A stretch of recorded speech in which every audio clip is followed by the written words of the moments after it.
Ladies and gentlemen, boys and girls, children of all ages, and welcome to World's Finest Wrestling Podcast, Episode 2. I'm here with Akash Roy, the Wreck Joker. Well, Akash, this past week was WrestleKingdom 12, and boy, what an amazing event it was. The show was spectacular. It's like nothing I've seen before.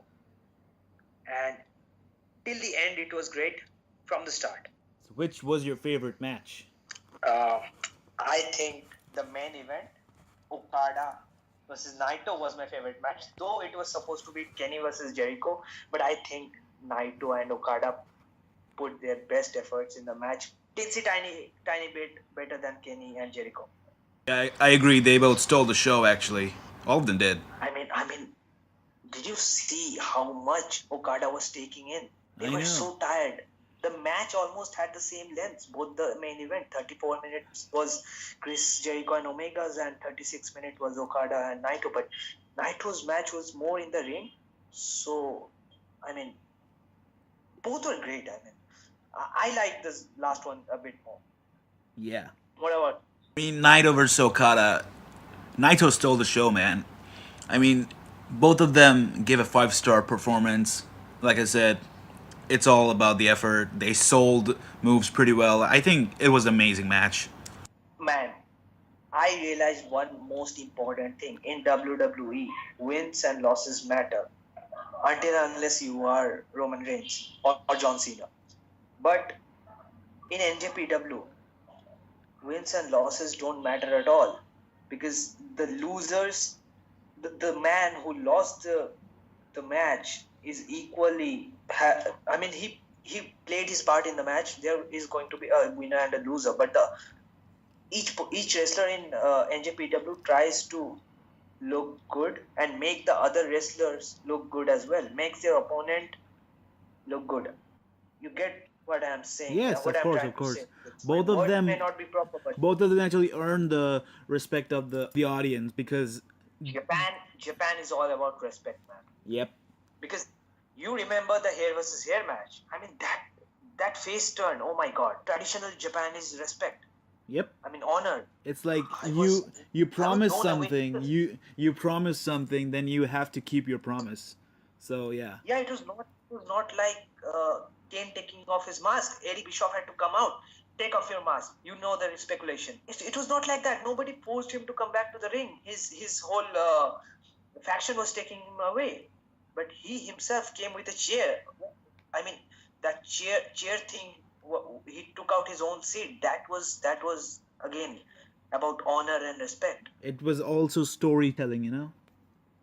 Yes, man, that was absolutely brilliant. So let's talk about the first match, the New Japan Rumble. I didn't know what it was. So as soon as I opened up the show, I saw that there is going to be a New Japan Rumble with the contenders not yet revealed to the people, and it was a pre-show. So I just read in Wikipedia that this is basically a Royal Rumble match in WWE, with the exception that pinfall and submission is allowed, which tells you that the match will involve in more brawling, more fighting inside the ring, not on the ropes, because what the WWE guys do in Rumbles is spend a lot of time in unnecessary eliminations. They don't fall down. They always climb back up. And if it's Kofi Kingston on John Morrison, then you can expect something spectacular. But most of the time it's groggy wrestling. That doesn't turn me on. This did. This certainly did, because I didn't know what to expect. So I started this show with absolutely no expectation. But at least for the pre-show. So this match started, and I saw moves. I saw superstars. I saw Chase Owens of Bullet Club using 3 package pile driver. I mean, in WWE, pile drivers are bad, right? Yep. Unless of course you're Undertaker. And here you see 3 package pile driver in a Rumble match from a single wrestler, and I have the whole night to go. What will this show be? I know this is not a PG show, but still, 3 package pile driver. It's not that safe. It's a risky move. It has ended careers. The best part is that they sold the move so perfectly. Everyone. They know everything, man. These people, I am glad that they don't go for big names like WWE and TNA, because if they did, their career will be doomed. Yesterday James Storm was released from TNA. Yeah. A career versus career match with a old man and literally five guys. It was 5 versus 1. Lashley was there in his opponent's side. There were 5 American top team versus it was James Storm. And James Storm got his ass kicked because they smashed 3 to 4 beer bottles on his head. And it was pathetic to see a TNA original get that kind of a treatment and being kicked out of the company. I don't know whether it failed his wellness policy or what, or his contract is up, but that was disrespect. Departing like that, if he gets a career versus career match, let it be with Ethan Carter the third or somebody else more deserving. Yeah, even James Storm versus Abyss sounds perfect. They have wasted Abyss, man. They have wasted. They brought his son or something today to wrestle. So that was kind of heartbreaking to see some else spark involving him in another bullshit storyline. So first with Grado, now with enough of TNA talk because that show is going through the rafters, I guess. Yeah. So let's talk about some disadvantages of the first match. It was too quick because they had 1 minute time interval and they didn't use the main ramp because I think it was still being prepared for the main show. Yeah. So they didn't use main ramp, they used the back entrance for some reason, and the back entrance was so long that any wrestler running or walking would take approximately 30 seconds to reach the ring. 30 or 40 seconds, and in 20 seconds again you see the countdown reach to 0. So it was a fast paced match, and the main problem that I faced was this I don't know the names of these Japanese wrestlers because I was the first to this was my first time with the New Japan show, and there was no nameplate, so it kind of bothered me. But excluding that, it was great. What's your take on this? Okay, in WrestleMania you have the Andre the Giant Memorial Battle Royal. It was like that. I mean, yeah, like you said, it was to fit all the other people in the roster into the whole event. So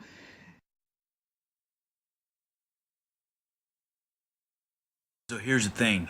You have New Japan Pro Wrestling WrestleKingdom 12, and here's the thing. You have a card that consists of members of different organizations like ROH, the Bullet Club, who are actually from NJPW, but you have to stick everyone in one single event. And you have got a stacked event. You've got a lot of matches over there. So in order to fix the time constraints and everything else, I guess they decided to make the New Japan Rumble a bit short and a bit quicker actually. So I think it's a nice move. It's a nice decision.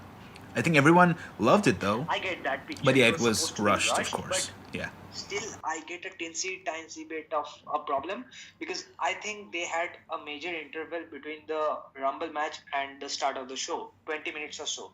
So if they increase the time a little bit more, I think that would have been much better because, the show filler would be great. Yep. It would. Now, I got some blast from the past because this match included Liger. You remember that masked son of a bitch? Jushin Thunder Liger, yes. Yeah. I saw him after so long that I literally forgot who it was. I thought that gimmick sounded familiar. I have seen that guy. I don't remember when. I guess, somewhere from the WCW. I was not sure, so I had to dig him up from the net, and I realized, oh, this was the man who had matches with Jericho earlier. So I was blown away because he must be above 50 now. They had Taka Michinoku, another person who has completed my childhood with the No Mercy games. Taka Michinoku? Yep. No Mercy was the best thing WWE ever produced. Of course. No offense to anything, but it was the best. Better than the Undertaker gimmick. Man, that game was so great. They had games prior to that, Attitude, and they had a couple of WCW games also, but nothing like No Mercy. It has such customizations. Yep. So man, So I didn't know many of the wrestlers in this Rumble match, but there was David Finlay, who I always thought he was a third generation superstar, but no, as it turns out, he was a fourth generation superstar. Of course, we know his dad distinctively, and then there was Cheeseburger. I don't know who this guy was, but he got a huge pop from the crowd, and I checked. This is a pretty decent wrestler in the States. Then the man who won the match, Kakihara, while he was coming to the stage, I heard that he has recently defeated cancer and he was made to win the match. How great is that? Massive props, man. Massive props to that guy. I mean, the emotional level of this person winning the match, that's the exact kind of pre-show you need to see, because for that emotion you get invested to see the whole show, what it has lined up for us. Surprises all around.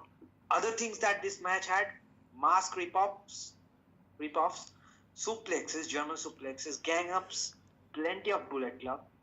I was not disappointed. I thought that the pre-show wouldn't have Bullet Club, but as it turns out, they gave chance to every guy in the roster.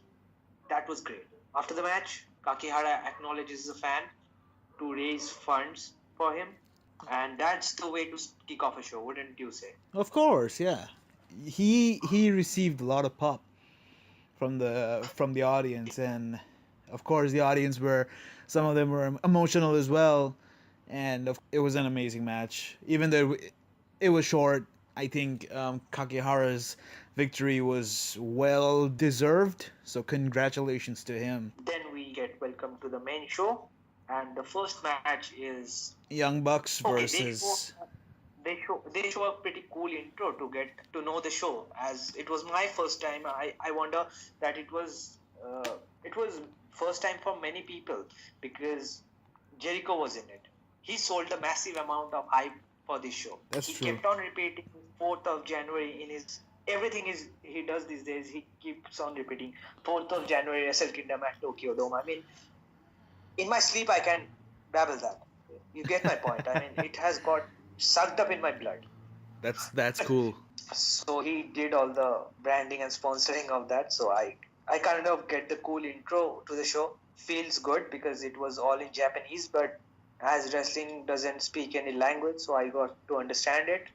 Every feud seemed, aggressive and over the top. Yep. I wanted to watch the show. So we start with Roppongi 3K versus Young Bucks. I have been fan of Young Bucks. Here's the thing why. Because they perform in smaller arenas, bigger arenas, pay-per-views, Japan, USA. They travel everywhere, put up excellent shows. They do stupid things to cheer up the crowd. They do everything. I mean, they're complete packages and they never complain and get tired. That's why they have third t-shirt sales. I mean, the Young Bucks t-shirts sell so well. After, I guess, Bullet Club and Marty Skull t-shirts. Yep. So, So, at the start of this match, I think that I thought that the Young Bucks were already 6-time IWGP Junior Heavyweight Tag Team Champions. And it was their chance to win it for the 7th time. And I thought that Japan wouldn't grant them a 7th title reign. Because, come on, let's face it, how many of the new day present superstars have you seen winning tag team championships so many times? Apart from 3D, I don't think any team has won it so many times. Because they split up. It was heartbreaking when Tommaso Ciampa broke up the DIY. He was injured, I get that, but that was the only tag team I was emotionally attached with. Like NXT has a lot of tag teams now, if you ask me. They have. Yeah, they have. They literally have, but in that match with who were they going against in that ladder match? The two guys, I forgot the name. Authors of Pain, right. Yeah, Authors of Pain took out a ladder and Johnny Gargano pushed Tommaso Ciampa out of the way and took the ladder shots for him. That was the thing that, I mean, I didn't think they would break up after that match. That was an emotional thing. You don't see that in wrestling anymore, taking bumps for one another. Okay, so that happened. Enough of that. Let's get back to this match.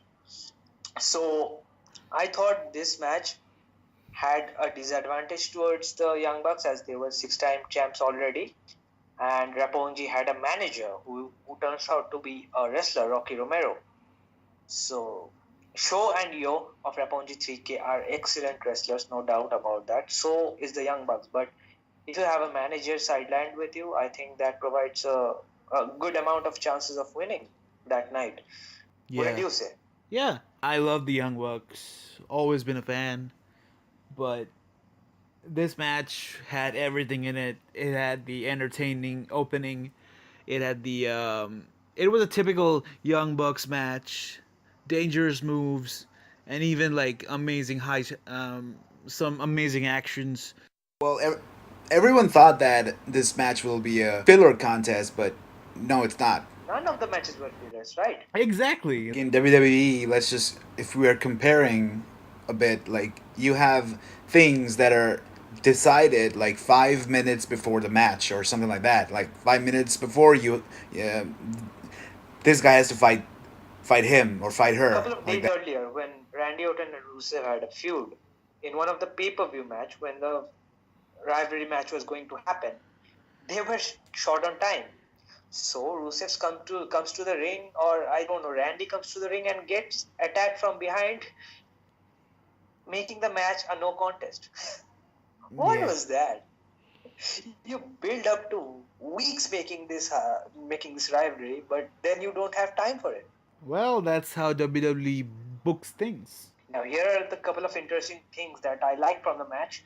Matt Jackson starts off by mocking Yo and telling him that you, a couple of weeks earlier, you were carrying our bags, and Oh shit! that sparks the rivalry. Just like that, on the stage, they start a new rivalry with insults.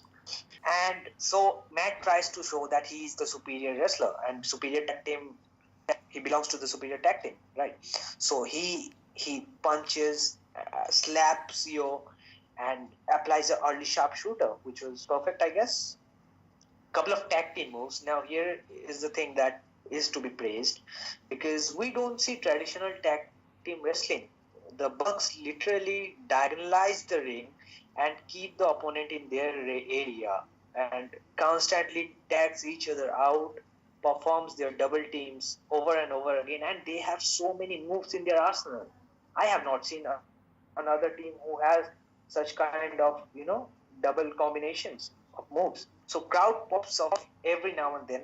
Great couple of tag team moves. Then Rapongi 3K tries a double suicide drive, and apparently Yo falls down as not expected in the match, so he hurts his back. I don't know if that's genuine or not, but he sells so well, so you can't tell otherwise. You can't tell the difference. Nick tries to, hold him and perform a hybrid German suplex on the apron, and it hurts his back even more. So at this point, I literally get concerned whether the superstar is really injured or he is just trying to sell out the injury. Matt goes on to Rocky Romero. This is a very interesting thing. Now, as a fan, I was worried that the Young Bucks wouldn't make it because they had a manager.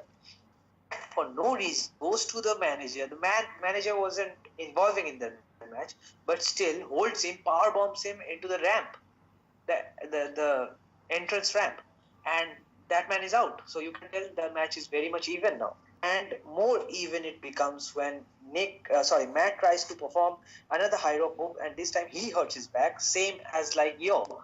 So one person, Nick is okay, Show is okay, but Yo and Matt both have hurt their backs. Yep. So you get my point, right? What they are trying to do, they are trying to even things up. So all the things happen at a rapid pace. Traditional tag team is taking place, and Yo with his hurt back, picks up Matt, pile drives him. Again, another pile driver. Second match of the night, fourth pile driver. I was ready for super kicks because they performed pile driver like an easy move, like WWE does with the chops. Every now and then, everybody was pile driving each other. So this tag team match is happening with tags, double suplexes, near fall, hot tags, everything. I saw nothing as such in this. There was no proper strategy of the heels or the faces. All were equals in this show.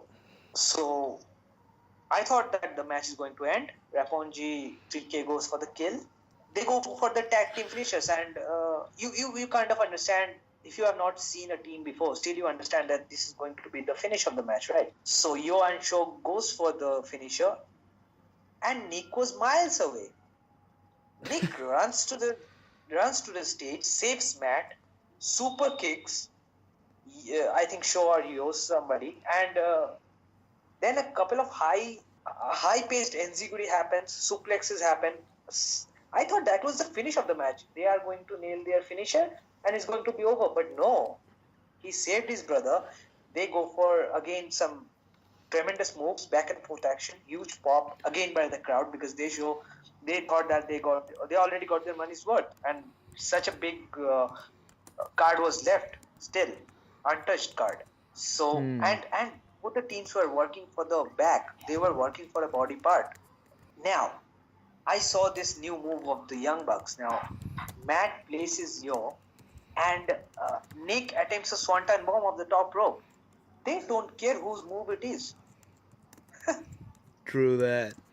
Like, to be honest, like I said, it was like an all package match, like a typical Young Bucks match. But at the same time, you said about the pile driver sort of thing. Yeah, they are using it as a regular move, like the chops. And of course, pile driver is not a very non-lethal move. It's a very fucking lethal move. Nick could have got hurt. Yes, man. I mean, Nick dropped on this guy's back with the swanton bomb, and then the favorite thing happens in this match.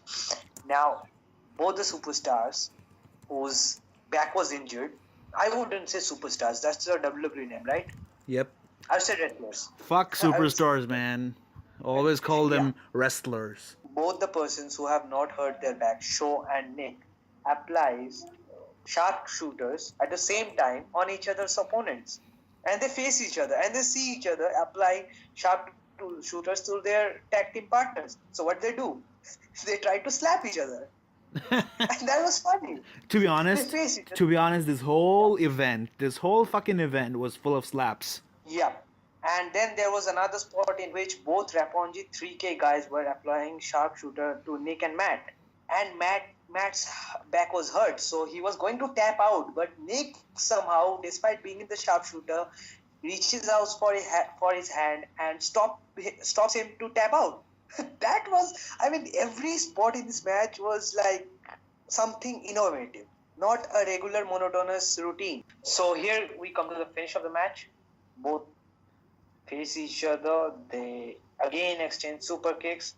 The Young Bucks dive on the opponent from the turnbuckle. Matt super kicks Yo. And their finisher is called the Meltzer Driver. Dave Meltzer Driver. Man. I don't know whether it's named after Dave Meltzer or I guess. And after the finisher, they don't go for the pin. They don't go for the pin. This was very innovative. Rather, they go for the sharpshooter on Yo's injured back. Yo taps out because he has done enough in this match already. Looks great. Yeah. Both the teams look great. 7-time tag team championship was won by the Young Bucks. Unexpected thing happened. 7-time tag team champions. Yep. Alone in NGPW. How would you rate this match out of 5? Out of 5. How about 3.5? 3.5. Justify, please. Because I'm a Bullet Club fan. I was happy they won. Definitely 4 for me. Perfect. So, we get to the next match. This was again, I mean, I have never heard this kind of matches. Gauntlet match for the never openweight 6-man tag team championship. So you get Yeah. the picture: 3-man winning a tag team title belt, more like the ones they use in Lucha Underground, the Trios Championship. But The, I didn't get the part this match was Gauntlet. like so quick and Yeah, chaotic. this was it. It had to be quick because the matches after this were, I mean, they were time consuming. They had to tell a story, weave a story into the ring, beautify it. I guess this was the only match which was a little bit, not up to that hyped margin. Yeah, I think this was sort of like a filler, you know? This was sort of like a filler, but then again, NJPW doesn't let you feel that it's a filler. Yeah. So I didn't know the guys. I didn't try to memorize the guys.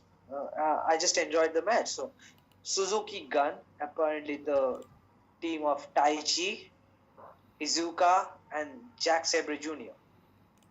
comes out, and War Machine comes out with Michael Elgin.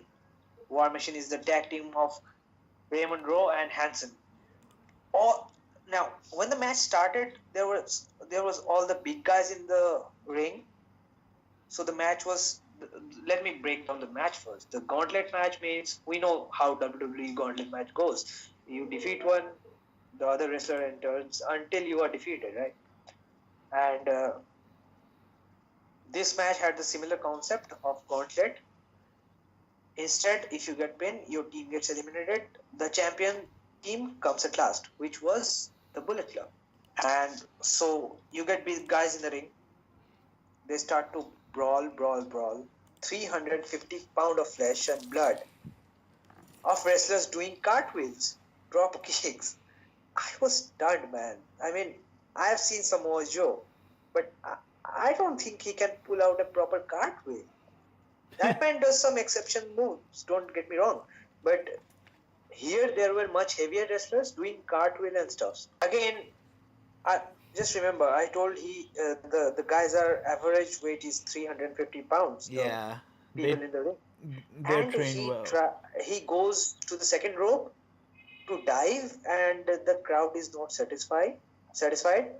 So he points upwards and goes for a perfect moonsault, but misses though. But it was perfect. 350 pounds of flesh and blood doing a moonsault. Just imagine that. So some interference happens. Jack Sabre Jr. Ultimately chokes because he was put into a triangle hold by Raymond, and that way the first team Suzuki Gun gets eliminated very early in the match. It certainly has its moments, but still it was cut short. The third team comes out, Chaos, and this was again a short match because they won via low blow. So you know how that turns out to be. Then Yeah. the team Taguchi Japan came out, consisting of Juice Robinson, who is a very praised independent circuit wrestler nowadays. Not independent, I would say, but in the Japan, in the New Japan roster, and he's praised so much because he has a very unique style about him, and he was also very much into the match because he got eliminated. So kind of lame spots here and there, the only lame spots in the show. Then the man Trent Barrera, remember him? Trent Barrera comes out. I thought NJPW has huge things for him because last month he faced with Kenny Omega. So I thought that this man, he's gonna win, right? You go the previous month with Kenny Omega toe to toe, and obviously things are going to be shining for you at this moment. If you're in a filler match, you are obviously going to win it. That was my prediction, and Trent Barrera does his job. I mean, Trent Barrera saves every pin attempted on his team, like pretty much like the Alliance versus the WWF match. Exactly what Shane was doing, breaking up the pins. Remember that? Exact thing he did. Huge pop from the crowd. Yeah. So they are the only team, Chaos, of Barreta, Ishii, and Yano. They are in the ring with the Bullet Club. Now, comes all down to the championship match. Bad Luck Fale, Tamatonga, and Tangaloa. These are Samoan guys, huge Samoan guys, and they use a Death Valley driver as their initial move in the match. I Now at this time, if you shock a person a couple of times, then he gets adjusted to it, right? Yeah. So I kind of thought that this is going to happen, and I have not seen Bad Luck Fale anytime. Okay, this was my first look at him, and he looked so big, like Bam Bam Bigelow. Reminded me of him, the flaming skull. He even had the tattoos, some of the tattoos. I mean, his own tattoos though, but he had engraved on his skull. Bad Luck Fale is a big man, and Ishii tries to suplex him, can't do it for the 2-3 times, then perfect, because he's smaller than Fale, and I thought that it was not going to happen, but despite that, at the fourth attempt, he suplexes him with a beautiful suplex, fabulous spot. I think the best of the match. Trent Barreta comes, breaks up the pin. Sorry, he comes, not breaks up the pin. He just comes because that's his team member. So we see a moonsault, guns turn, then Barreta breaks up the spin. Perfect spot, beautiful. Dude buster by Trent Barreta, and he faked up an injury. I mean, the opponent thought that Barreta is injured, literally injured. The referee also thought they were checking on him, and when the opponent got closer to him, he nailed a dude buster, and 1, 2, 3, new champions. Congratulations. Deserved it. I mean, Trent Barreta deserved it. I mean, he has jobbed in so many promotions. This is the part 1 of our podcast, and I am going to end the first part of the show by saying that NJPW does one thing so great that even big promotions and other promotion don't. They utilized all of their roster, because after the show I went to their website and I saw literally they used everyone from their roster and even more. They used ROH guys, gave them exposure, used everyone. Nobody would feel terrible about themselves that they couldn't make it to the match card or even pre-shows. Like in the WrestleMania week, everybody tries to earn a spot in smaller matches, in any matches possible, combining both NXT Takeover and WWE WrestleMania, but only a few percentile of those people get featured in the main show. Some even don't get featured in the DVD, as Neville and Austin Aries did, so they left the company. This kind of conflicts, this is how you avoid conflicts into the company. Everybody is happy. Yep, they get screen time. They get to showcase their talent. So I mean, this is the least you can do. They bust their ass for you. Seeing this kind of a show joins up your broken heart. So that's our part 1 of this show. Later we'll be joined by Shubham Roy, new to the podcast. Yeah. And we hope to cover up more. That's it for now. We'll see you later in part 2, where we cover up the entire show. Good night, Joe. Good night. And see you later.